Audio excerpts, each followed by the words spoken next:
Cuando me digáis. Buenas tardes a todas y a todos. Gracias por seguir esta convocatoria de prensa de la Vicepresidencia Segunda y Consejería de Sanidad y Servicios Sociales de la Junta de Extremadura. En primer lugar, como siempre, me van a permitir que muestre mis condolencias a la familia, a esos seres queridos de aquellas personas que han sido víctimas mortales de esta terrible pandemia COVID-19. Sin que además hayamos sido capaces de que se hayan podido despedir como se merecen esas víctimas debido a la situación a la que nos está llevando esta pandemia. En segundo lugar, desear mi más sincera y pronta recuperación a aquellas personas que en este momento están infectadas o están padeciendo la enfermedad COVID-19. Todo mi apoyo a esas personas, todo mi apoyo a todo el personal sanitario, y que sepan que lo que nos mueve en este momento es su curación y su recuperación lo más pronto que se pueda. Felicitar, reconocer, apoyar, como siempre hago, a todos y cada uno de los profesionales de la salud, también a aquellos profesionales del sector sociosanitario, también a los cuerpos y fuerzas de seguridad del Estado que están permitiendo que, a pesar de tener un gran compromiso social en Extremadura, estén consiguiendo aclarar determinadas circunstancias que se producen en determinados momentos. También a las policías locales, también a los voluntarios y voluntarias que están permitiendo que, por ejemplo, que lleguen los alimentos o que están permitiendo que lleguen determinados medicamentos a las casas donde en este momento se necesitan. Y, por supuesto, también a los trabajadores y trabajadoras de esos sectores esenciales que nos permiten que podamos vivir en nuestros domicilios sin que tengamos grandes necesidades en este momento que pudieran ser mayores si ellos no estuviesen trabajando. Me estoy refiriendo al sector de la alimentación o me estoy refiriendo al sector de la energía, por ejemplo. Bien, el objeto de esta comparecencia es triple. Por un lado, les voy a informar de la situación de la pandemia COVID-19 en Extremadura. En segundo lugar, les voy a proporcionar algunos datos sobre la normalización de la actividad asistencial en el Servicio Extremeño de Salud y, en tercer lugar, les voy a informar sobre el protocolo que van a seguir los familiares de aquellas personas que podrán acompañar a sus familiares que se encuentran en una situación crítica debido a COVID-19 o debido a otras circunstancias, tanto en centros sanitarios como en centros sociosanitarios. Referidos al primero de los objetivos de esta comparecencia, que es informar de la situación de la pandemia COVID-19 en Extremadura, decirle que los datos epidemiológicos de la pandemia COVID-19 en Extremadura siguen confirmando en que estamos en la fase de descenso del brote y que el brote seguimos pensando, seguimos manteniendo, y así nos lo están confirmando los datos epidemiológicos que se debió dar en la semana del día 23 al día 25 de marzo. En las últimas 24 horas se han producido 26 contagios más en la comunidad autónoma con respecto al día anterior, lo que supone un crecimiento de un 0,8%, una cifra baja, aunque ya saben que nuestro objetivo es contagio cero, y hasta que no consigamos ese objetivo estaremos con todo el empeño del mundo para que este nivel de contagio sea ese cero que tanto deseamos toda la sociedad. Evidentemente, estos datos hay que interpretarlos con cautela, como dice siempre el doctor Simón o como dice siempre el ministro de Sanidad, a tesis a las cuales me apunto. Hay que interpretarlos con cautela y esperando que se confirmen en los días siguientes. Hemos vuelto a los niveles de tasa RO, que es la tasa de reproducción del virus en otras personas, por debajo del 1, Y esto es una buena noticia para Extremadura,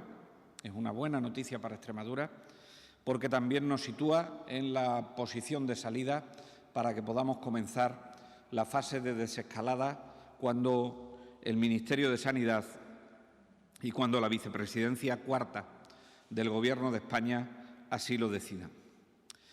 En este último día se han dado 63 altas más, lo que supone un incremento de un 7,34% con respecto a las altas, alcanzando ya las 921 altas, que suponen bastante más del doble de las personas, desgraciadamente, fallecidas en esta pandemia. Las hospitalizaciones son 9 más que ayer y hay un ingreso menos en las UCI de nuestra comunidad autónoma. Aún así, la presión hospitalaria podemos decir que sigue manteniéndose en unos niveles aceptables, con lo cual estamos en la tesis y seguimos confirmando la tesis con estos datos que el plan de contingencia fue bien diseñado para poder abordar la situación, el brote de COVID-19 en la comunidad autónoma de Extremadura. Tengo que agradecer a todos los profesionales sanitarios su labor, su entrega y su vocación. Y se lo tengo que agradecer ya que el total de pacientes activos que en la comunidad autónoma en el día de hoy son 1.951 pacientes, de todos ellos el 86,1% están en aislamiento domiciliario, gracias a esa potente atención primaria de salud que está controlando en el domicilio a estos pacientes. Y un 13,9% están ingresados en algunos de nuestros hospitales de la comunidad autónoma. En las UCIs, del total de pacientes activos, están ingresados un 2,15%. Por lo tanto, nos estamos comportando en cifras de calidad en cuanto al abordaje de los pacientes, como establece la Organización Mundial de la Salud. Tenemos que lamentar 8 fallecidos en las últimas 24 horas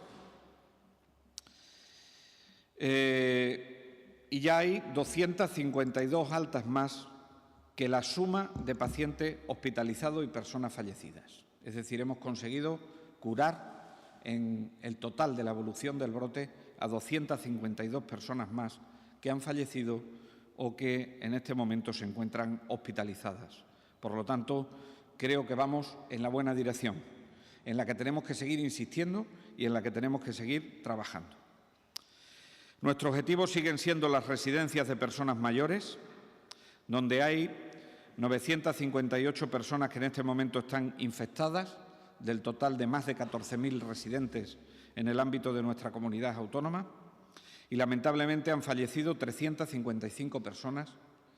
Tengo que decirles que estas son las cifras que incluyen a pacientes que tienen una prueba COVID positiva, que serían los casos confirmados, pero en estos 355 personas fallecidas también están incluidos aquellas personas que, aun no estando confirmados, hemos tenido que declarar a la Fiscalía, pues porque en el parte de defunción su médico, el médico que le firmó el certificado de defunción, puso en algún momento que la causa era COVID, aunque no tuviese hecha prueba de confirmación.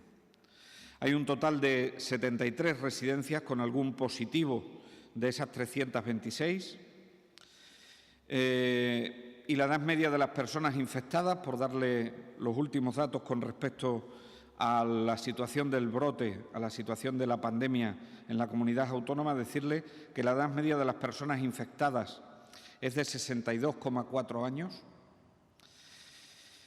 que la edad media de las personas ingresadas en nuestros hospitales es de 72,1 años, que la edad media de las personas ingresadas en UCI es de 64,8 años y que la edad media de los pacientes fallecidos es de 82,7 años.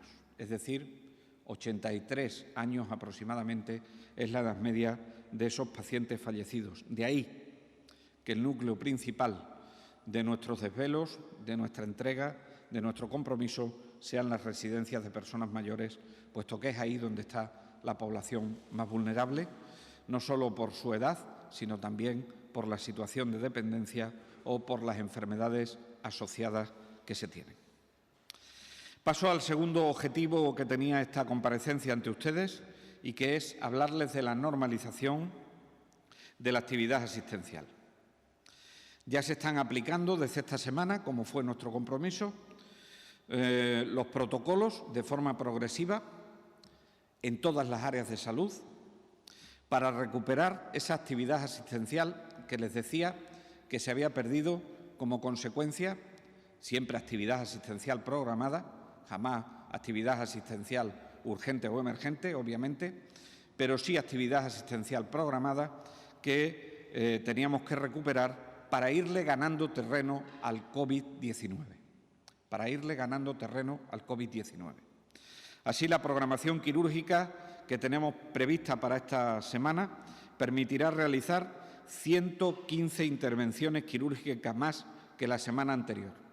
Queremos ir de forma paulatina, incorporando actividad quirúrgica en nuestros centros hospitalarios, y este es el objetivo que nos hemos previsto, llegando a las 350 intervenciones quirúrgicas y que, sin duda ninguna, son más que las semanas anteriores, pero que serán menos que las semanas que vienen, porque todo parece indicar que también estamos en la buena senda en este sentido.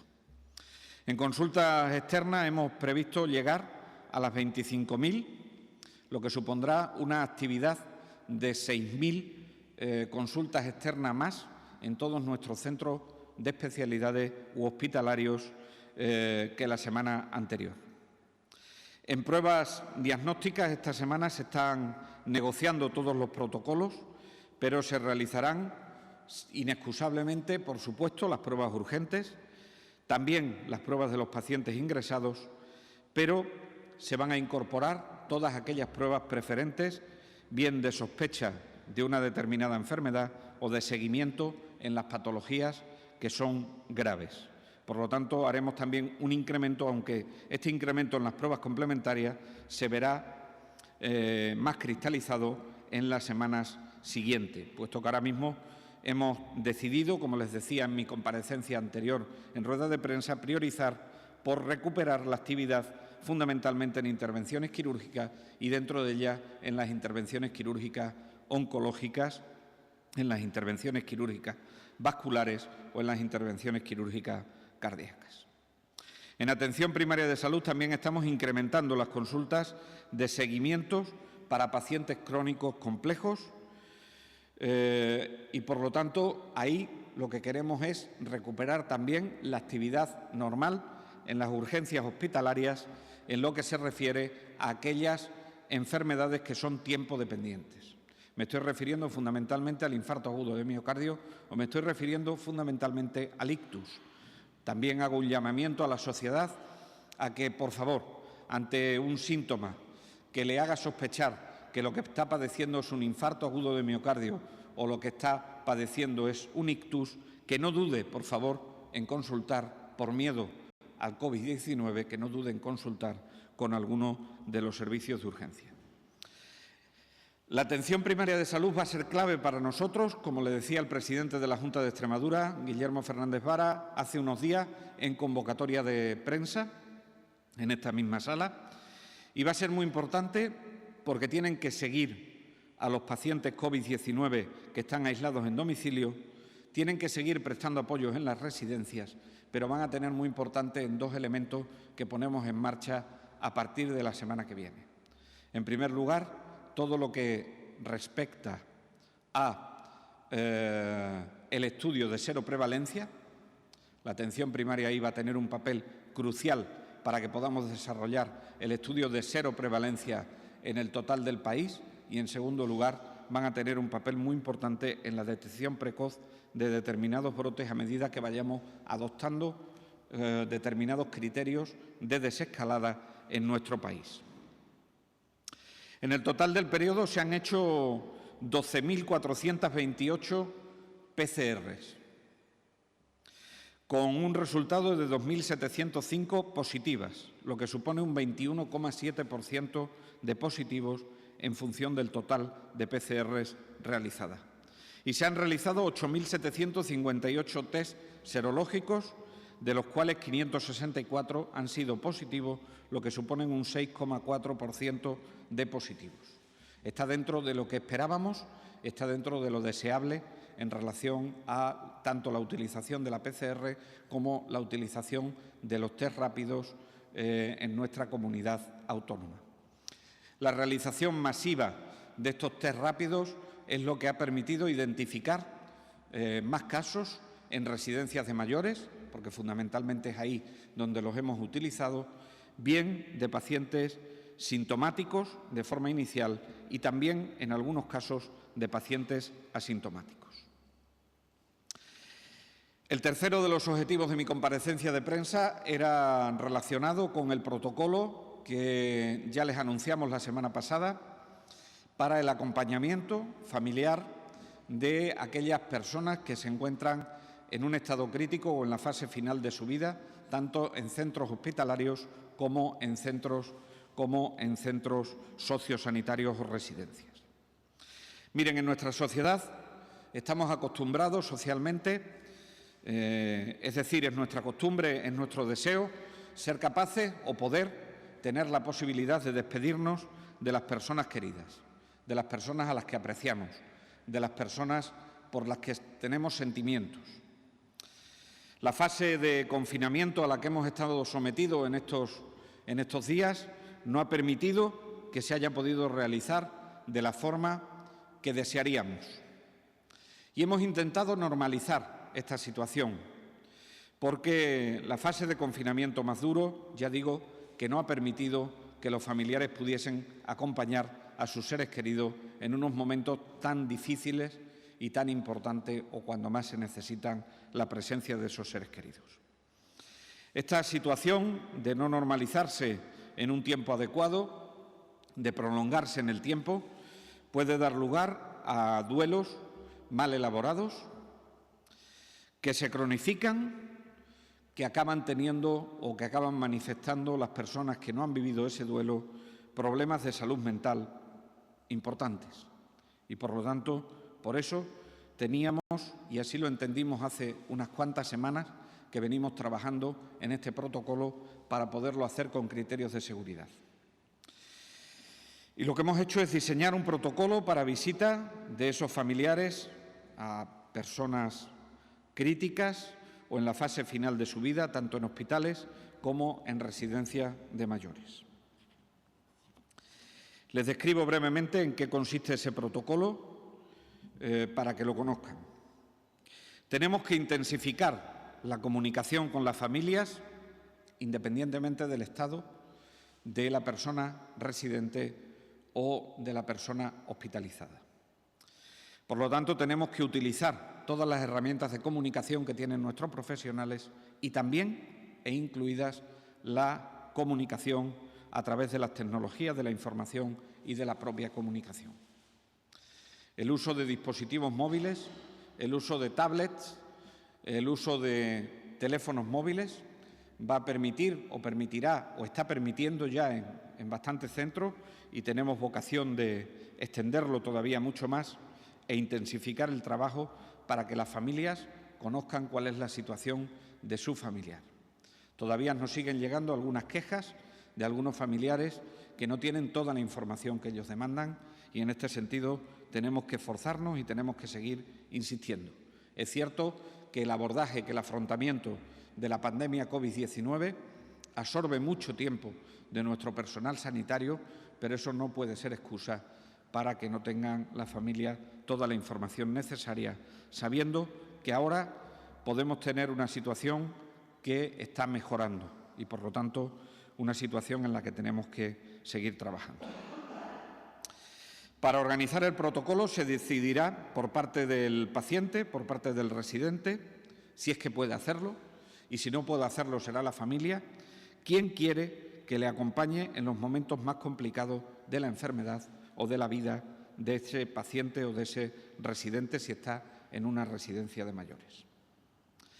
Evidentemente, dentro de la familia será una persona que tenga poco riesgo, es decir, evidentemente aquellas personas que tengan otros factores de riesgo, es preferible que no se expongan a esa situación, que es una situación evidentemente que no está exenta de riesgo al 100%, aunque así lo vamos a intentar.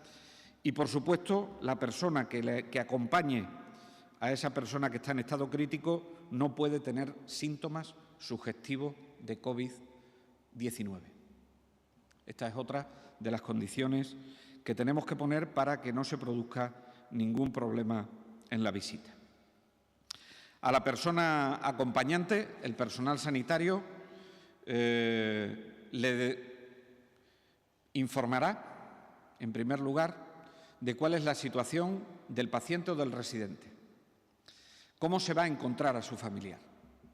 Y esto es muy importante para que la persona no llegue a un estado emocional al ver a su familiar, pues si es en UCI, monitorizado por numerosos dispositivos, o si es en una residencia y está con algún dispositivo de alimentación o con algún dispositivo de hidratación que no le choque emocionalmente y que sepa cómo se va a encontrar a su familiar. El segundo de los objetivos del personal será adiestrarle a la utilización de los equipos de protección individual, cómo se los tiene que poner y cómo se los tiene que quitar. Y, por supuesto, el centro, tanto sanitario como el centro residencial, le facilitará los equipos de protección individual necesarios. Generalmente será una sola persona el acompañante, aunque excepcionalmente podríamos considerar la opción de 2, aunque esto será en situaciones muy excepcionales y siempre que esto tenga que ser necesario por algún tipo de circunstancia. Siempre primará el criterio clínico. Al paciente se le intentará en todo momento poner en una habitación individual, si es posible, donde solamente estarán el paciente, el residente y la persona que lo acompaña o que se está despidiendo de él. Y además tendrán un aislamiento adecuado, salvo en la UCI, donde los criterios de aislamiento lo tendremos que determinar por parte del sistema sanitario, porque evidentemente en la UCI es mucho más difícil que podamos sacar al paciente de la UCI para llevarlo a una habitación individual, porque en determinadas situaciones clínicas esto no es posible. La persona, si es en el hospital, se confinará con el paciente en la habitación y, ya digo, tendrá todo el apoyo psicológico si lo necesita. Si en el momento de la visita no se produjese el deceso, se informará puntualmente cuando el deceso del familiar se produzca. Saben que no hay unos indicadores totalmente seguros al 100% del fallecimiento y, por lo tanto, no podemos estar seguros que durante la visita que se le ha programado a ese familiar se vaya a producir el deceso. Siempre, evidentemente, esto está alrededor de la muerte, pero indudablemente la medicina no es una ciencia exacta que nos permita saber determinar cuándo exactamente se va a producir el deceso. Por eso tenemos la cautela de que se informará puntualmente cuando se produzca, pero habremos dado oportunidad a que la persona se pueda despedir y pueda acompañarla en esos momentos. En el caso de las residencias se permitirán más visitas que en el ámbito hospitalario. En el caso de las residencias se permitirá una visita en el momento de la fase crítica y otro en el momento del deceso o tras producirse el mismo. Como en las residencias pueden fallecer por otros motivos, porque son personas de edad y las tasas de fallecimiento son más altas de lo que nos gustarían, se han establecido duraciones de las visitas. Si la visita es siempre que la residencia tenga casos COVID positivos Si la visita es a una persona que es negativo a COVID, la visita se le permitirá realizar durante 16 horas aproximadamente. En el caso de que sea un COVID positivo, el tiempo estimado o que estimamos para no correr un riesgo importante será de 4 horas. Esperamos que con esto hayamos conseguido al menos prevenir determinados duelos patológicos a futuro. Ahora nos encontramos ya trabajando con la Subdirección de Salud Mental del Servicio Extremeño de Salud el afrontamiento del duelo en las unidades de salud mental, porque será necesario y, evidentemente, en este momento yo creo que con este protocolo seremos capaces de afrontar muchísimo mejor la pérdida de un ser querido, que evidentemente no podemos hacerlo como si no tuviésemos la pandemia de COVID-19, pero sin duda ninguna estamos trabajando y estamos poniendo todos los medios para que esto pueda ser lo más normal posible y así creemos que lo hemos hecho, que lo hemos programado y que lo hemos planificado. Por mi parte, nada más y a expensas de todas y cada una de las preguntas que tengan los medios de comunicación, a los cuales agradezco la información que están dando en relación con la pandemia COVID-19. Muchas gracias, vicepresidente, y muchas gracias también a todos los medios de comunicación que nos acompañan hoy por videoconferencia. Como siempre os digo, para hacer la pregunta, pedir el turno de palabra. La primera que la ha pedido ha sido Noelia Gil, de Canal Extremadura Televisión. Un segundito, Noelia, que te abro el micro. Adelante, Noelia, cuando quieras. Buenos días, consejero. Quería comenzar preguntándole por si tenía conocimiento el SES de la denuncia que ha realizado una ATS del Hospital Virgen de la Montaña por falta de material y también por el uso de ese centro de mascarillas defectuosas. Y también ayer nos confirmaron que esas mascarillas defectuosas estaban en residencias como la del Cuartillo y Puente Real de Badajoz. Quería saber cuántos sitios más tenían esas mascarillas defectuosas. Por otro lado, también quería preguntarle sobre la desescalada con los niños en Extremadura. La ministra de Educación ha dicho que los parques van a seguir cerrados y que saldrían a dar paseos. Queríamos saber cuánto tiempo serían esos paseos, si irían con un progenitor, si irían con los dos. Y luego también esa desescalada en los pueblos, ¿cómo se haría? Si se contaría con la ayuda de los ayuntamientos y también de la FEMPE. Por otro lado, también si es posible saber la situación de las residencias, ha hecho alusión a las 73 residencias, cuáles son las que presentan los datos más preocupantes y sobre todo la letalidad en el Cuartillo y en el Encinar de Don Benito. Y también, por último, quería saber si, en cuanto al uso de las mascarillas generalizados a la población, se haría como en la Comunidad Valenciana, con una distribución de un mínimo entre la ciudadanía, si está previsto aquí en Extremadura, en este caso, cómo se haría, si hay algún ayuntamiento que esto ya lo tiene previsto. Muchísimas gracias. Gracias, Noelia. Contestarle a las preguntas que me ha hecho. No tengo constancia de que haya ninguna denuncia por parte de ninguna enfermera en relación con el Hospital Nuestra Señora de la Montaña. No sé exactamente a qué se refiere.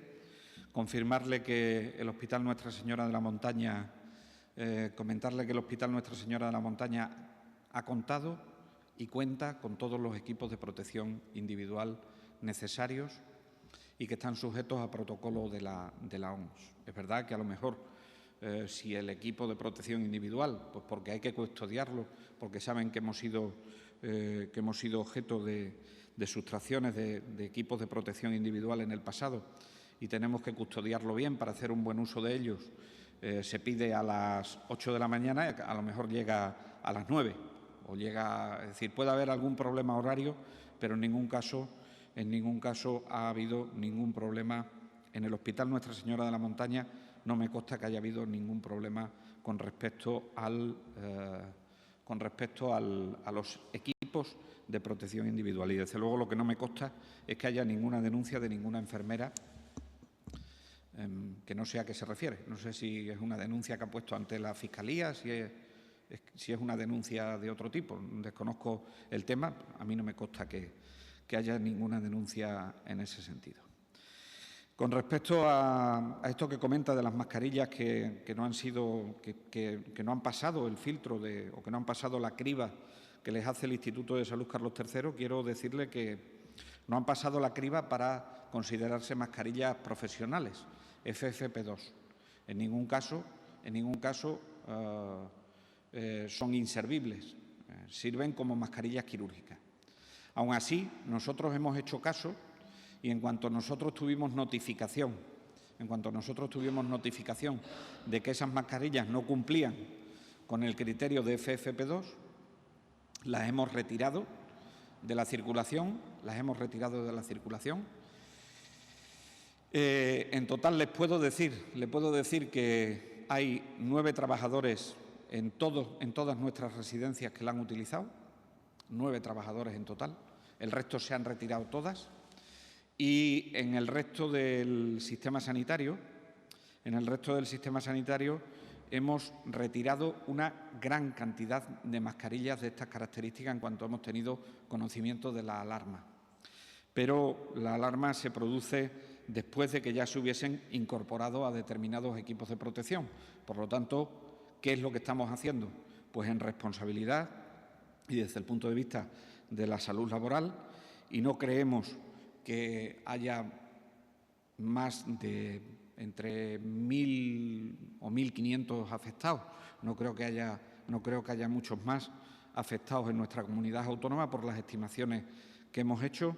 A todos los profesionales, primero pedirles disculpas. Nosotros, en cuanto hemos tenido conocimiento de esa falta de las mascarillas, las hemos eliminado de la circulación, pero es verdad que nos ponemos a disposición para realizarle los test necesarios a todos y cada uno de los trabajadores que ahora nos encontramos en disposición, y estamos haciéndolo en todas y cada una de las áreas de salud, para saber quiénes las han podido utilizar a través de su propia declaración de quienes las han utilizado, para hacerle los test necesarios y descartar que hayan tenido una consecuencia no deseada por ninguno de nosotros.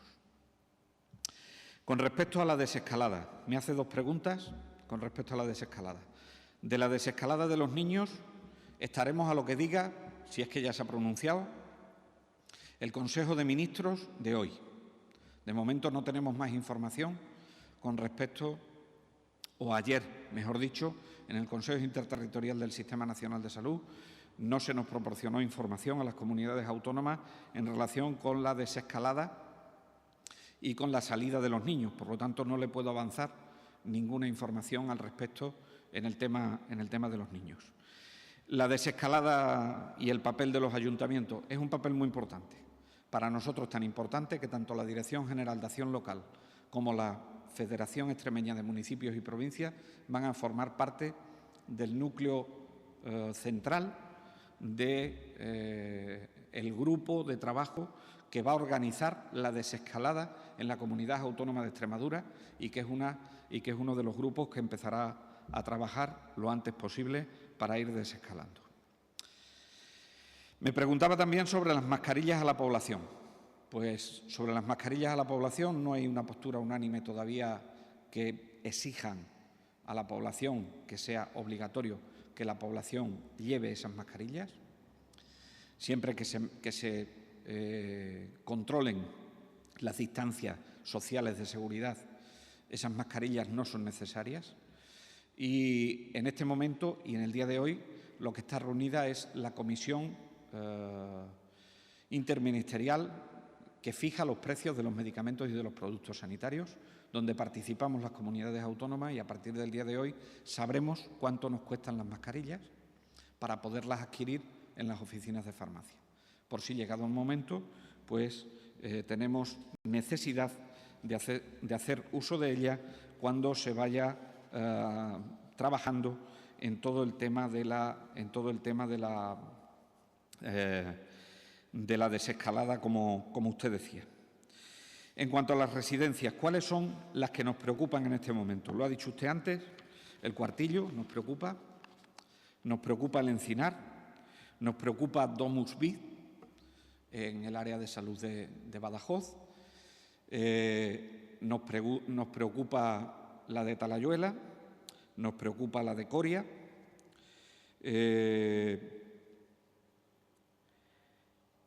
Y en todas ellas, y nos preocupan los pinos, evidentemente, en el área de salud de Plasencia. Nos siguen preocupando aquellas que ya teníamos una intervención, pero que se va normalizando mucho la situación y, de hecho, hace pocos días éramos capaces de proporcionar información a la ciudadanía sobre el número de altas que hemos dado. No sé si quiere algún dato concreto con respecto al Cuartillo.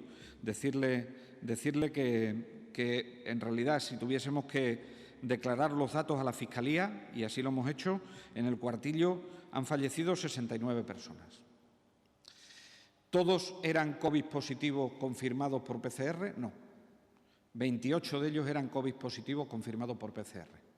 El resto es que el facultativo que los haya visto, en función de la clínica, ha sospechado que posiblemente pudiesen tener COVID sin ninguna prueba positiva y son el resto hasta completar los 69 fallecimientos que hay en esa residencia. Sin tener una confirmación exacta del tema. Bueno, eso con respecto al Cuartillo, que yo creo que es la que ahora mismo, digamos que es la que más fallecidos ha tenido e indudablemente, pues la que más está quitando nuestros desvelos en este último momento, aunque decirle que el apoyo que tiene por parte de los geriatras del área de salud de Cáceres ya nos está permitiendo dar altas epidemiológicas dentro de la residencia del Cuartillo. Y esto es una buena noticia que quiero que conozcan todos los ciudadanos y ciudadanas, que de esto se sale. Hoy me llegaba un WhatsApp de la hija de una señora que está allí ingresada y que le habían dado el alta epidemiológica, lo cual lo he celebrado con ella indudablemente. Noelia, me comentas que querían hacer alguna aclaración. Sí, consejero, solo quería hacer una puntualización sobre la primera pregunta, que no se trataba de una denuncia judicial, sino de un vídeo en el que una ATS denunciaba a través de las redes sociales, en un vídeo que ha difundido que el uso en ese centro, en el Hospital Virgen de la Montaña, de mascarillas defectuosas. Simplemente era eso. Bueno, si es en redes sociales, están plagadas de miedo, están plagadas de emoción, están plagadas de situaciones que yo las utilizo. Soy un gran defensor de las redes sociales, pero al mismo tiempo me parecen que no es el medio para abordar los temas de salud pública. Si lo ha hecho por ahí, pues es normal que yo no esté informado porque no me preocupo de las denuncias que suelen llegar a través de esa vía. Existen vías para podérselo comunicar tanto a la residencia como al hospital, que son las vías que aconsejo para que podamos enterarnos en el sistema sanitario y en el sistema de protección social y podamos adoptar las medidas para corregir la situación. Si lo que queremos son minutos de gloria, ya es harina de otro costal. La siguiente pregunta la hace Fabián Vázquez, de la cadena COPE. Sí, ¿qué tal, consejero? Buenas tardes.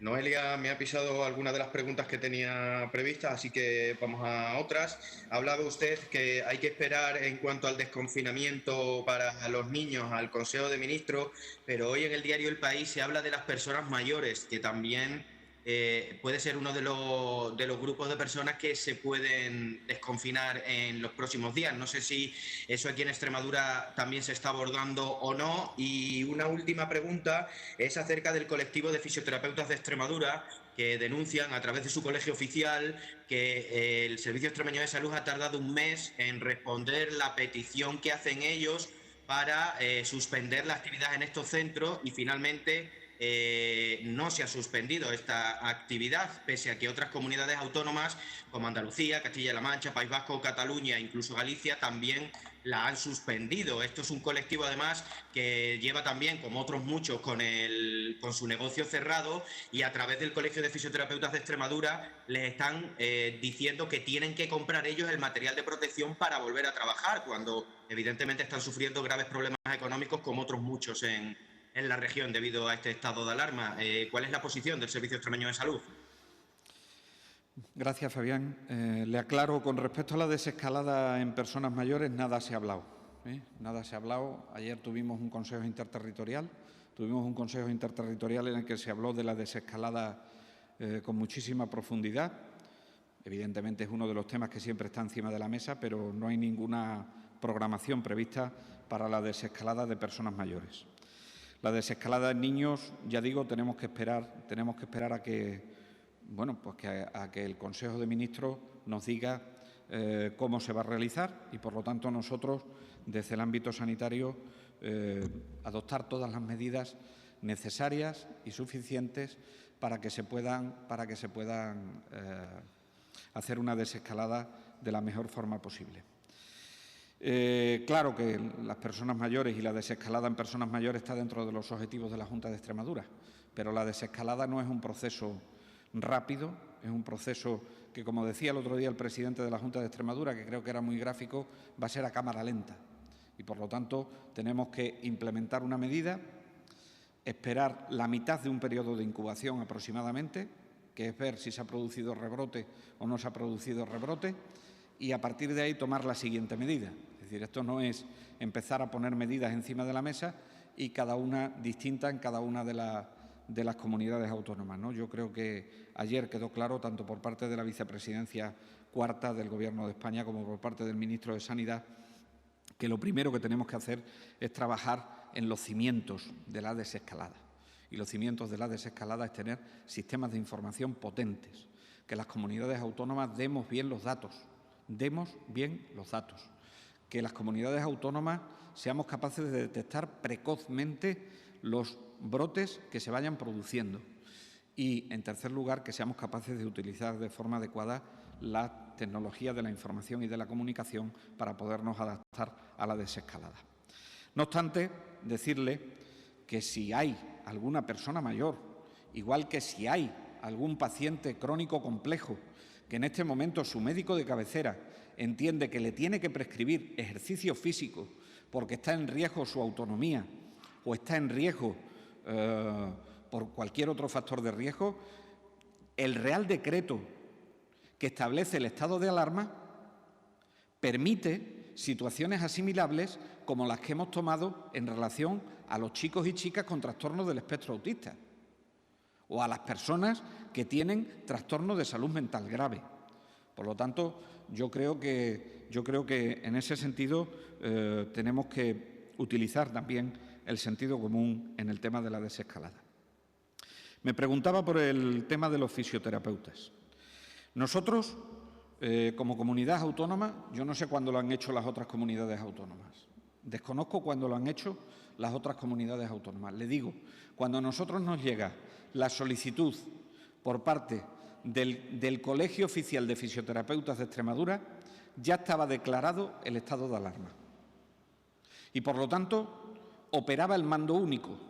Y el mando único es el Ministerio de Sanidad. Y el Ministerio de Sanidad sacó una legislación que servía para los centros privados. Cualquier cosa que hubiésemos querido hacer desde la Consejería de Sanidad o desde el Servicio Extremeño de Salud, y así lo hemos hecho, atendiendo en tiempo y forma a la petición no solo del Colegio de Fisioterapeutas, también de logopedas, también de terapeutas ocupacionales, también de otros colegios que están en la misma situación que los fisioterapeutas, nosotros le dijimos desde el primer momento que como recomendación nosotros se lo podíamos mandar porque éramos competentes. Y así le hicimos la recomendación de cerrar las clínicas privadas si no atendían a pacientes que necesitaban con urgencia esos tratamientos fisioterápicos. Por cierto, como decía la orden ministerial con respecto a los centros privados. Ahora bien, nosotros, para tomar una decisión con respecto a las clínicas privadas de fisioterapia, teníamos que hacer la consulta al Ministerio de Sanidad. Y cada vez que hemos hecho la consulta al Ministerio de Sanidad, nos han dicho que los competentes para regular esa situación eran ellos. Yo lamento que el Colegio de Fisioterapia, y además informado el Colegio de Fisioterapias de esta situación en todo momento. Yo lamento que el Colegio de Fisioterapia haya interpretado que nosotros no hemos respondido a su solicitud, pero nosotros lo que no éramos competentes para hacer algo más que una recomendación. Ya lo último que nos solicitaron era que entonces le dotásemos de los equipos de protección individual. Entendemos que estos son establecimientos sanitarios privados, son clínicas privadas.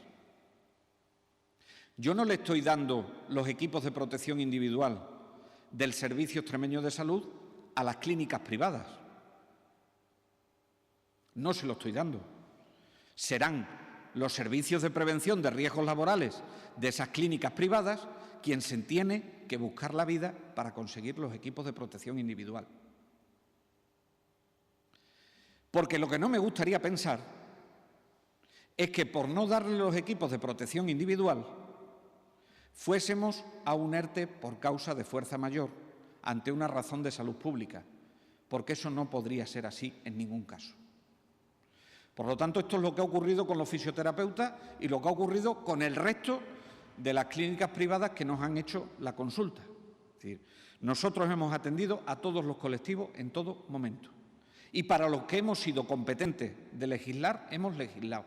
Y hemos legislado utilizando el mejor de los sentidos. Y lo mejor para los colectivos. Pero es incierto que nosotros no le hayamos respondido. Hemos tenido un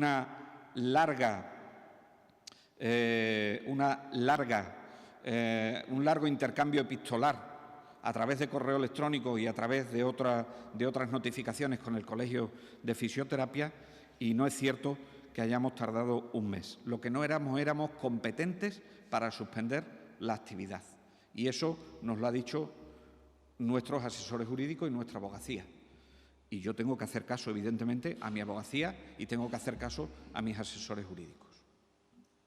Muchas gracias, Fabián. La siguiente pregunta la hace Ima Salguero, de la cadena SER. Adelante. Sí, buenos días, consejero.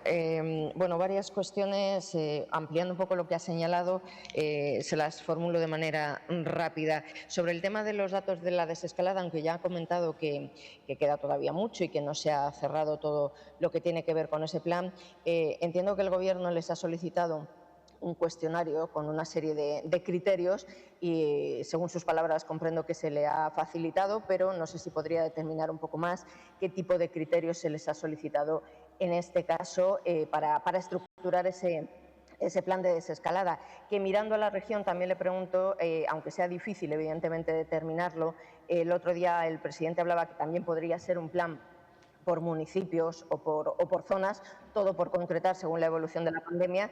No sé, a su juicio, cuáles podrían ser, aunque ya insisto, esto es muy difícil, pero en principio y según los datos, cuáles son las zonas que quizá podrían estar en los primeros puestos de esa desescalada en caso de que se diera por municipios.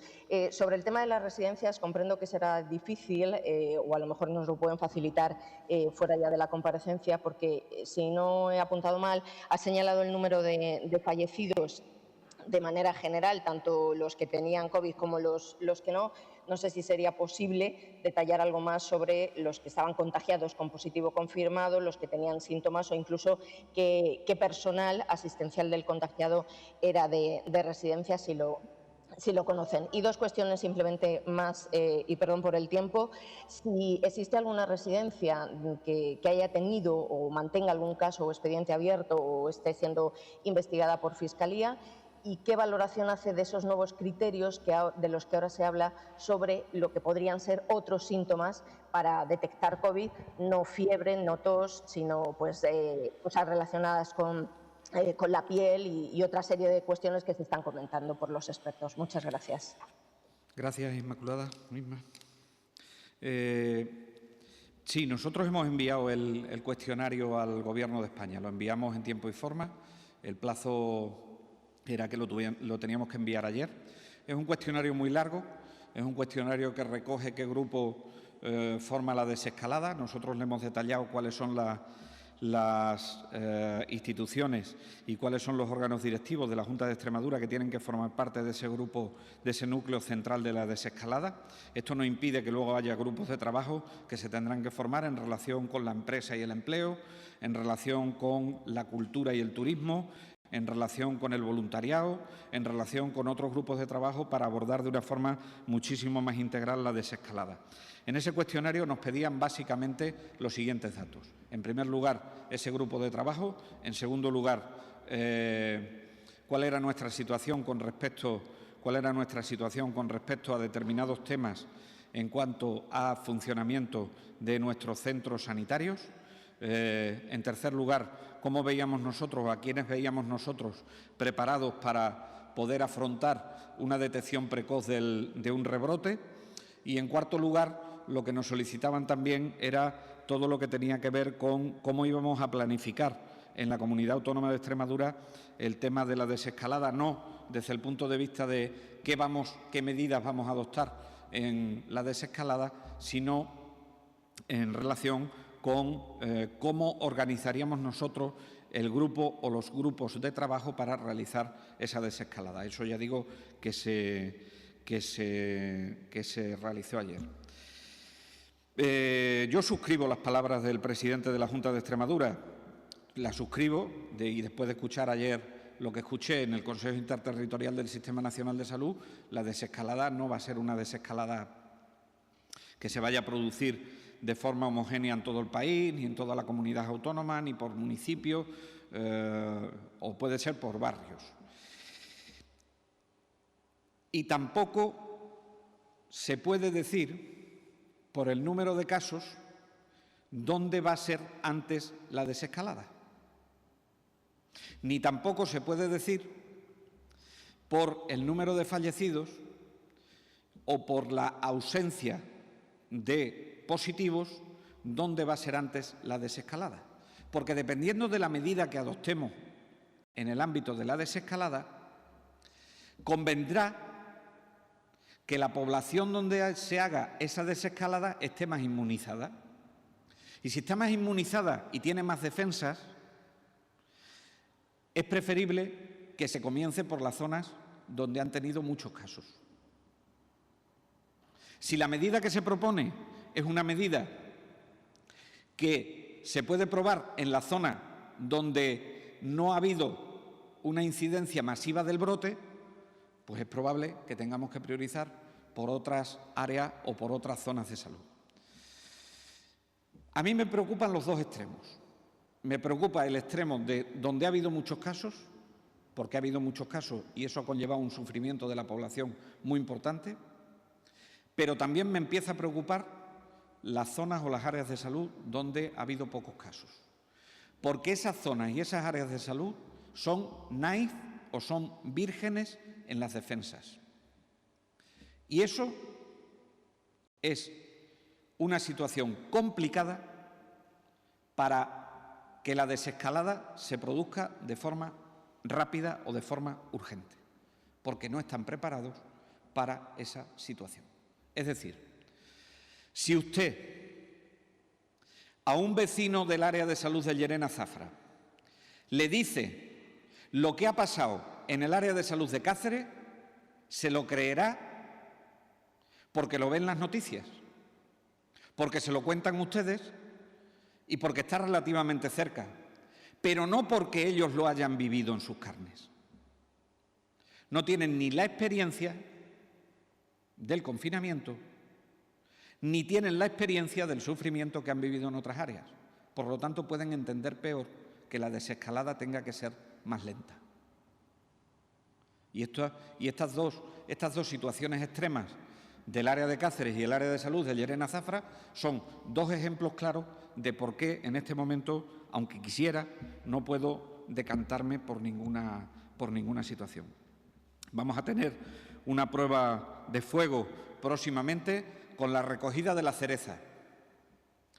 La recogida de la cereza tendremos que emplearnos a fondo porque no va a ser una recogida de cereza igual que la de otros años, porque las empresas, los que cultivan las cerezas tendrán que tener unas medidas de protección que tendremos que informarles.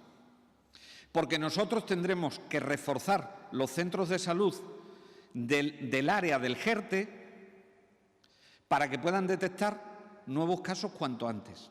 Y porque además va a haber movimientos de personas. Y eso nos va a servir como prueba de fuego ante determinadas medidas de desescalada a futuro.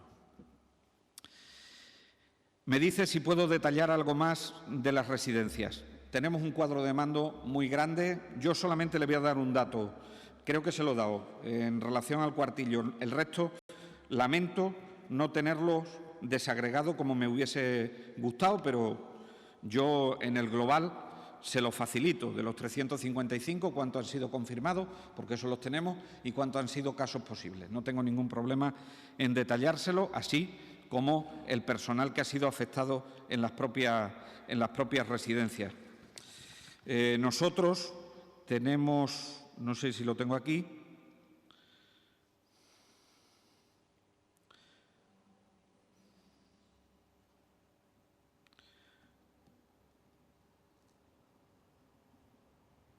no, le voy a dar un dato que no es real, por lo tanto prefiero que se lo faciliten desde el gabinete de prensa. Ya digo, se lo tengo que dar en total, ¿eh? Llegar a cada una de las residencias es muchísimo más complicado. Y luego no me consta que haya ningún caso investigado por la Fiscalía. De hecho, las noticias que nos llegan es que no hay ningún caso investigado por la Fiscalía, aunque todas están bajo la lupa del Defensor del Pueblo. Todas las residencias de España. Gracias, Inma. ¿Alguna pregunta más? José Luis Engracia Cáceres, de Radio Televisión Española. Quería preguntarle, lo primero, por lo que se ha referido a los centros de atención primaria, que van a jugar un papel muy importante tanto en ese estudio serológico como en la detección precoz de los brotes. Decía el presidente de los médicos de atención primaria el otro día que para hacer eso eran necesarias dos cosas: tener a disposición test suficientes para poder saber que todos los médicos y todo el personal sanitario está bien, y también para hacerlos a la población. Y también reclamaba un refuerzo importante de personal para poder cubrir todos esos servicios. No sé si eso se va a hacer en Extremadura, si está previsto, y también quería saber la opinión de la Junta de Extremadura sobre que eso lo vaya a hacer ahora atención primaria y no el Ejército, como se habló en un primer momento. Una segunda pregunta sobre la situación concreta de Casa Verde aquí en Mérida, sobre la que ha habido denuncias o por lo menos críticas por parte de pacientes que nos han llegado a los medios de familiares de pacientes, que nos han llegado a los medios de comunicación sobre escasa información sobre la situación de sus familiares. Y luego quería preguntarle también si es posible concretar, aunque creo que era la pregunta de Inma, disculpe, pero ha habido un momento en el que no he podido atender bien a la pregunta, saber cuántos trabajadores de centros sociosanitarios y residencias han dado positivo, y si estarían incluidos dentro de esos 958 a los que se ha referido. Y una última consulta: ¿va a haber material de protección para los familiares que acudan a ver a sus familiares en esa situación tan grave? Gracias, Ana. Sí, con respecto a la última pregunta, la respuesta es sí, creo que lo he dicho, que no se me ha olvidado decirlo en el relato de mi rueda de prensa. Por supuesto, no vamos a someter a la gente a un riesgo que no tenemos que someter. Con respecto a los trabajadores de los centros sociosanitarios, a nosotros el Ministerio de Sanidad nos pide los datos desglosados, residentes afectados, y nos pide la información de los trabajadores afectados. Creo que no tengo aquí el dato de los trabajadores afectados, ya lo siento, pero en cualquier caso yo se lo facilitaré en cuanto lo tenga, evidentemente. Con respecto a Casa Verde, bueno, Casa Verde, yo le trasladaré la información para que extremen las medidas que tienen que ver con la información a los familiares. Me consta que todo el mundo está haciendo un esfuerzo muy importante en informar a los familiares, pero es verdad que esta situación de pandemia ha sido y está siendo muy dura, y hay que entender también a los profesionales que están dentro de las propias residencias de los centros sanitarios, porque bueno, pues hay un exceso de trabajo de forma muy importante. Con respecto a lo de la atención primaria de salud, ¿es primordial? Sí. ¿Necesitan test? Sí, claro. Es decir, no lo vamos a hacer solo con el razonamiento clínico.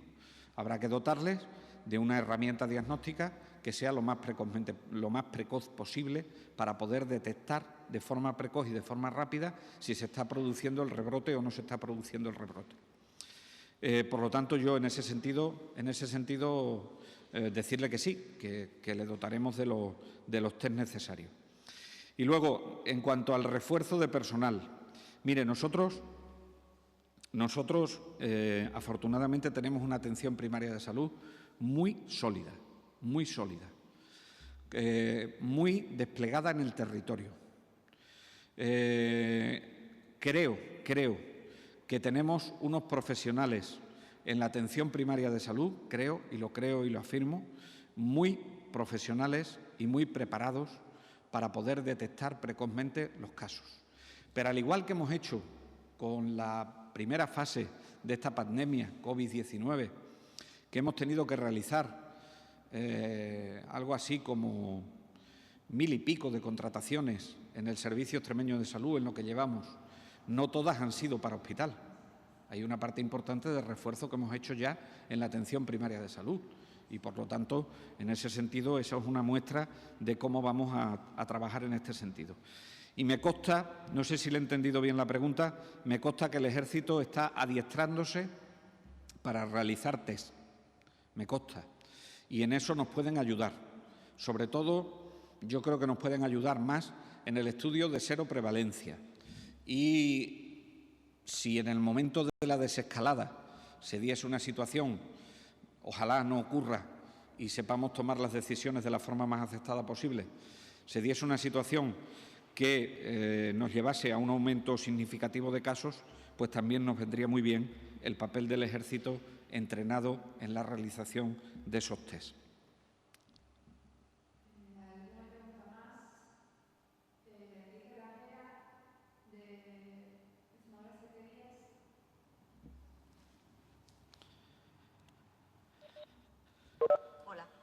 Hola, consejero, buenas tardes. Sí, a mí me ha quedado alguna duda sobre la duración de la visita tanto a residencias... Perdóneme, es que no le escucho. ¿Usted ha indicado? ¿Hola? ¿Se me oye bien? No. Inténtelo. Hola, buenas. Sí. Buenas tardes. Haga despacio, ¿Ahora sí? haga despacio la pregunta, por favor. Voy a repetirla. Sí, buenas tardes, consejero. A mí me gustaría saber, me ha quedado una duda sobre la duración de la visita tanto a hospitales como a residencias. Usted ha indicado que por motivos ajenos a COVID, los pacientes que vayan a fallecer por otros motivos tendrán una duración la visita de 16 horas. Si por el contrario los pacientes sí tienen COVID, será de 4 horas, pero en los hospitales no ha indicado qué duración tendrán esas visitas. No sé si a pacientes con COVID también será de 4 horas como en residencias. No lo hemos especificado porque la situación de los hospitales, evidentemente, si es en una UCI no pueden ser 4 horas, porque las UCI son un lugar que generalmente para la monitorización y para el control de los pacientes suelen estar abiertos y, por lo tanto, ahí el aislamiento es muy complicado. Por lo tanto, no está especificado y será un tiempo razonable. Si es en una habitación individual, lo que tenemos que asegurar es el confinamiento tanto del paciente positivo como del familiar que está con él, y sería de la misma duración que sería en las residencias en el caso de COVID positivo. A ver, Beatriz, continúa así. Vale, ¿y se va a llevar a cabo desde el día de hoy, desde este martes? Hoy vamos a trasladar las instrucciones a todos nuestros centros sanitarios. Vamos a trasladar las instrucciones a todos nuestros centros sanitarios y a todos nuestros centros sociosanitarios. No le puedo asegurar que en el día de hoy ya se empiece a trabajar. Lo que sí le digo es que el protocolo está hecho, que el protocolo está consensuado y que el protocolo se distribuirá a partir de hoy, si no se envió ya ayer por la tarde, con lo cual esperemos que no lo necesitemos, lo primero, porque la situación sea que tengamos un número importante de altas y un descenso muy importante de fallecimientos o de situaciones complicadas o de situaciones críticas. pero esperemos que se pueda utilizar de la mejor forma posible, tal y como lo hemos diseñado o lo han diseñado desde los servicios centrales del Servicio Extremeño de Salud, que es el deseo, y desde el SEPAZ, que es el deseo de hacerlo, y se pondrá en marcha pues en estos próximos días, evidentemente. Compañeros, mire, voy a permitir 4 preguntas más porque el consejero tiene ahora mismo una reunión. Los medios que no hayan preguntado, por favor, Rocío Entonado, del periódico Extremadura. Hola. Buenas tardes. Ha dicho que en residencias han fallecido 355 personas y que esta cifra incluye tanto los pacientes que tienen un test confirmado como los que se consideraban posibles casos. Yo quería saber si la cifra total de 397 fallecidos que hay a día de hoy en Extremadura serían todos personas con test, o ahí también se incluyen casos que son posibles. Y si no se incluyen, bueno, pues que nos diera la cifra de cuántos serían esos posibles casos de personas que han fallecido y que no tenían ese test hecho, pero que se consideraban posibles casos. Luego, por otra parte, también quería preguntarle sobre el contagio de los asintomáticos. No sé si con la realización de los test rápidos se ha detectado ya qué porcentaje de estas personas no presentaban síntomas y cómo puede también afectar esto a la desescalada que se empieza ya a plantear a partir de ahora. Y luego, por otra parte, también respecto a la vuelta a la actividad asistencial, la semana pasada dijo que los hospitales deberían establecer zonas e itinerarios limpios de COVID-19 y quería saber si todos los hospitales de Extremadura ya cuentan con estas zonas. Y si también hay previsión de que la actividad se renueve más o menos a la vez en todas las áreas, o habrá algunas en las que se retome antes y otras después. Gracias. Contagios de los asintomáticos. Antes me he saltado una pregunta de alguien que hablaba, no recuerdo el medio de comunicación, creo que ha sido Inma Salguero de la SER, que hablaba del tema de los síntomas. Bueno, nosotros tenemos monitorizado todos los síntomas. La fiebre solo se produce en un 60 y poco % de los casos. El resto, en un 60 y algo, casi muy parecido a la presentación de la fiebre, se produce la tos. Y luego los otros síntomas se producen a mucha distancia de este porcentaje. Por lo tanto, fiebre y tos son los síntomas más frecuentes. Es verdad que en el último tiempo han salido en la literatura algunas afecciones dermatológicas, pero de momento nosotros en nuestro estudio, que es un estudio de salud pública, no tenemos recogidos los casos dermatológicos. Por lo tanto, no deben ser muy frecuentes cuando no aparecen en el informe Revisa, que es el informe que tenemos nosotros de salud pública y que afectan en el día a día. Esto lo hilo con el contagio de los asintomáticos. Nos estamos encontrando algunos asintomáticos que son positivos en los test. Nos estamos encontrando con algunos asintomáticos. ¿Son muy numerosos? La respuesta es no. No son muy numerosos. No son muy numerosos. Pero es verdad que nos estamos encontrando con personas asintomáticas que dan positivo en los test.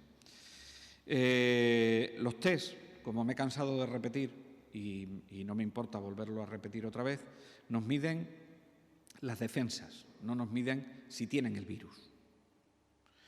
Nos miden las defensas. Por lo tanto, puede ser una infección que haya pasado con muy poquitos síntomas, de forma muy banal, y por lo tanto no nos permite, con tan pocos casos, sacar ninguna conclusión estadística sobre el contagio de los asintomáticos que usted preguntaba. Las 355 personas confirmadas en el informe que se manda a la Fiscalía están incluidas dentro del total de notificados que damos al Ministerio de Sanidad. Y están incluidos porque se produjeron esas situaciones de posibles, aunque tenían certificados de defunción, con COVID positivo, antes de que el Ministerio cambiase el criterio y pidiese exclusivamente los casos confirmados, que ha sido en estos últimos días. Por lo tanto, yo no le diría, yo no sé si el 100% estarán incluidos, pero en un 90 y tantos % muy alto sí están incluidos, con lo cual la mayoría de los fallecimientos, he de decirle, en un porcentaje muy alto, pertenecen a residencias. Y eso se debe fundamentalmente a que las personas que viven allí en las residencias pues tienen muchos factores de riesgo. Y luego, con respecto a lo que me preguntaba de la vuelta a la normalidad, Rocío, no le he entendido exactamente lo que me preguntaba. Si me puede reformular la pregunta. Preguntaba si ya todos los hospitales cuentan con esos itinerarios y zonas limpias de COVID-19. Vamos a ver, se va a normalizar en todas las áreas. Se va a normalizar en todas las áreas. La diferencia ahora mismo no está tanto en haber establecido ya circuitos de limpio, porque desde el punto de vista de la infraestructura eso es más fácil, por lo tanto no es ese el problema ahora mismo.